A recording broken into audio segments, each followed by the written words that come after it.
Bismillah. Assalamualaikum warahmatullahi wabarakatuh. Waalaikumsalam warahmatullahi wabarakatuh. Alhamdulillah, wassalatu wassalamu ala Nabi Mustafa. Gimana kabarnya hari ini anak-anak? Alhamdulillah baik Pak. Alhamdulillah baik. Baik anak-anak, di sini Pak Guru ingin menampilkan yaitu tata cara berwudu. Cuman sebelumnya, kira-kira kita kalau sholat dan belum berwudu, sholat kita sah atau enggak? Enggak sah. Enggak sah. Nah, oleh karena itu perhatikan baik-baik ya anak-anak, dari tata cara wudu ini supaya sholat kita bisa sah. Jadi di sini Bapak tampilkan dengan tema belajar wudu, syarat wajib dan syarat sah wudu. Ya, oleh karena itu diperhatikan dengan baik-baik. Baik, yang pertama, apa itu wudu? Ya, sebelum kita memulai bagaimana tata caranya, kita harus tahu definisi dan pengertiannya. Yaitu apa itu wudu? Wudu merupakan salah satu di antara cara untuk menghilangkan hadas, yaitu kotoran, ya, yakni hadas kecil. Wudu biasanya dilakukan sebelum ibadah yang mengharuskan adanya kebersihan dan kesucian dari hadas kecil baginya akan melakukan ibadah tersebut, seperti contoh sholat.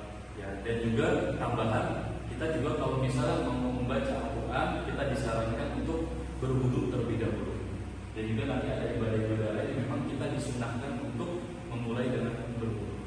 Baik, selanjutnya, nah, mengapa sih kita harus berwudu? Ya.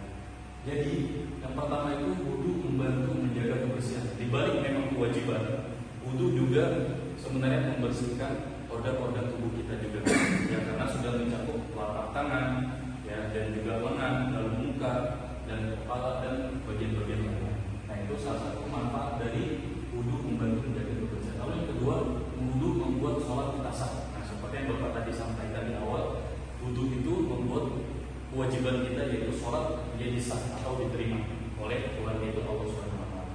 Lalu yang terakhir, wudu adalah salah satu ibadah, dan wudu juga masuk dalam ibadah. Ya. Lalu setelahnya, nah di sini kita lanjut belajar syarat wajib wudu. Ya. Yang pertama, pastinya beragama apa? Agama Islam, ya. Jadi kalau dia non Muslim, ya, dan dia mungkin tahu tata cara wudu, tetap wudunya itu tidak diterima karena dia bukan seorang Muslim. Jadi yang pertama itu harus beragama Islam. Lalu yang kedua, sudah balik dan berakal. Ya. Ada yang tahu balik itu apa? Pulang. Hah? Itu balik. Salah. Yang lain ada yang tahu balik itu apa? Enggak tahu Pak. Sudah dewasa Pak. Nah, benar, sudah dewasa, ya, atau sudah bermimpi basah, ya, untuk laki-laki, ya. Dan juga kalau perempuan sama, Biasa. ya, sama, ya, dan juga keluar haid, ya, kalau perempuan. Kalau laki-laki ya bermimpi basah dan juga keluar namanya air apa? Kencing. Air mani. Air mani. Ya. Jadi sudah balik dan berakal. Baik, selanjutnya yang ketiga, ada sesuatu yang mewajibkan wudu, ya, yaitu apa tadi? Sholat, ya, sholat. Jadi ini salah satu syarat biar wudu kita diterima, yaitu ada sesuatu yang mewajibkan wudu. Lalu yang terakhir, suci dari haid dan nifas. Nah, ini untuk perempuan, ya, untuk perempuan dia sudah suci dari haid dan nifas, maka wudunya baru diterima. Ya, tapi kalau dia masih dalam keadaan haid dan nifas, maka wudunya tidak diterima. Nah, syarat sah wudu sekarang. Yang pertama, yaitu menggunakan air suci dan menyucikan. Ya, jadi air itu harus benar-benar suci. Ya. Nah, misalnya air hujan itu boleh, ya, air laut boleh, ya. Dan juga beberapa kalau nanti adik-adik misalnya sudah menjenjang kuliah, nanti adik-adik belajar lebih dalam lagi, air-air apa aja yang suci dan menyucikan. Jadi bukan hanya sebatas air yang ada di bak aja atau air keran, bukan, tapi banyak dari air-air yang memang itu bisa menjadikan kita berwudu dari air itu. Nah, dan yang kedua, air harus bisa mengalir, bukan air kotor, ya. Jadi disarankan, diharuskan, ini memang bukan berarti air yang gayung yang memang sudah diem itu nggak boleh, nggak gitu juga. Cuma sebaiknya air harus bisa mengalir, ya. Mungkin kalau sekarang itu kayak dari keran, kan nanti kalau misalnya membutuhkan sekarang kita pakai air keran, itu boleh, ya. Atau misalnya pakai gayung sambil mungkin sama temennya dipegangin biar airnya bisa mengalir. Nah, itu juga bisa. Lalu selanjutnya tidak ada penghalang kulit. Nah ini misalnya nih kita kalau wudhu kita masih pakai cincin atau misalnya masih pakai gelang atau misalnya masih pakai yang memang di situ tambahan-tambahan yang ada di organ kita itu sebaiknya dilepas. Ya, kalau misalnya perempuan misalnya masih pakai bandu atau pakai apa, nah itu dilepas dulu. Nah kalau laki-laki juga sama kayak cincin atau apa atau jam tangan misalnya itu lebih baiknya untuk dilepas dulu. Lalu yang terakhir berurutan dan tidak diselingi lama antar basuh. Nah berurutan pasti ya pasti harus berurutan mulai dari telapak tangan. Nanti kita akan belajar mulai dari mana aja sih tata cara berurutan dan juga diselingi lama antar basuhan. Selanjutnya, baik sebentar. Nah, anggota tubuh. Nah ini kita belajar di sini. Anggota tubuh yang wajib dibasuhi. Ya, yang pertama pastinya niat.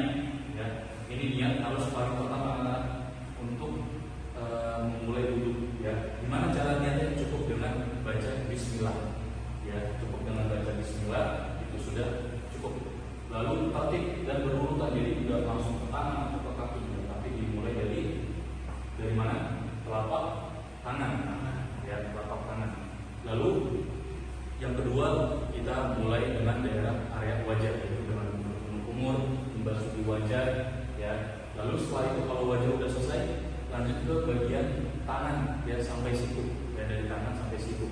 Lalu kalau sudah kita masuk ke sebagian kepala, yaitu dengan cara kita diusap, ya dari atas sampai belakang, lalu kita putar lagi. Nah itu cukup sekali sembari sama kuping. Lalu yang terakhir kaki sampai mata kaki. Nah itu anggota tubuh yang wajib dibasuh. Nah ini kita sekarang belajar lagi apa aja sih yang memang harus kita hindari supaya tidak batal wudhunya, ya. Atau apa hal-hal yang membatalkan wudhu. Yang pertama yaitu buang air kecil atau besar. Ya, jadi adik-adik kalau misalnya nanti mau buang air kecil tapi sebelumnya udah tetap batal, ya tetap batal. Karena apa? Buang air kecil atau buang air besar itu hal yang membatalkan wudhu. Lalu setelahnya apa? Kentut. Ya, di sini siapa coba adik-adik yang suka kentut waktu sholat? Adnan, Nah itu membatalkan, ya. Jadi itu membatalkan. Jadi adik-adik kalau misalnya sholat terus kentut batal. Karena apa? Wudhunya udah nggak sah lagi, udah batal, membatalkan. Ya, karena kentut itu salah satu ada juga. Nah selanjutnya apa? Tidur lelap. Nah tadi ini misalnya nih lagi baca Al-Quran, ya udah 1 jam 2 jam misalnya, masya Allah, ya. Tiba-tiba ketiduran dan habis itu bisa mau lanjut ke sholat subuh. Nah itu nggak boleh karena apa? Sempat tertidur lelap, ya. Walaupun sebelumnya mungkin baca Al-Quran, tapi karena habis itu ketiduran, benar sampai ketiduran, dan setelahnya misalnya mendengar adzan zuhur di sana. Nah itu tetap harus dulu karena sudah tertidur lelap. Lalu apa? Hilang akal atau pingsan atau gila. Di sini siapa yang udah pernah pingsan? belum pernah Belum pernah ya? Ya. Alhamdulillah, semoga tidak ya. Nah, hilang akal atau orang gila juga. Adik-adik di sini semuanya pintar, tidak ada orang gila. Katanya kalau saya pernah bilang Bapak. Pernah aja sih. Enggak ya, semoga enggak. Intinya kalau pingsan atau gila, nah itu membatalkan. Setelah itu apa terakhir? Menyentuh kemaluan dengan telapak tangan. Nah, di sini adik-adik harus dipahami, ya. Jadi nggak boleh menyentuh kemaluan dengan telapak tangan karena apa? Bisa membatalkan. Jadi ini ya 1, 2, 3, 4, 5. Sebenarnya banyak lagi, tapi yang Bapak sampaikan sekarang ini yang bisa dibilang umum, ya umum supaya adik-adik gampang. Baik, selanjutnya. Nah di sini jaga wudhu kita ya, supaya apa tadi manfaat-manfaat dari yang sebelum-sebelumnya masih ingat nggak? Apa sih dampak ya atau dari manfaat berwudhu? Coba angkat tangan.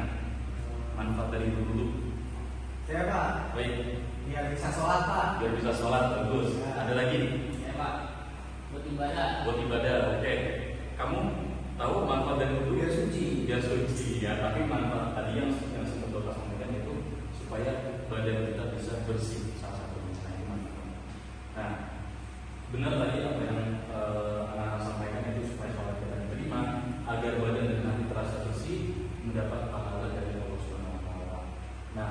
Di sini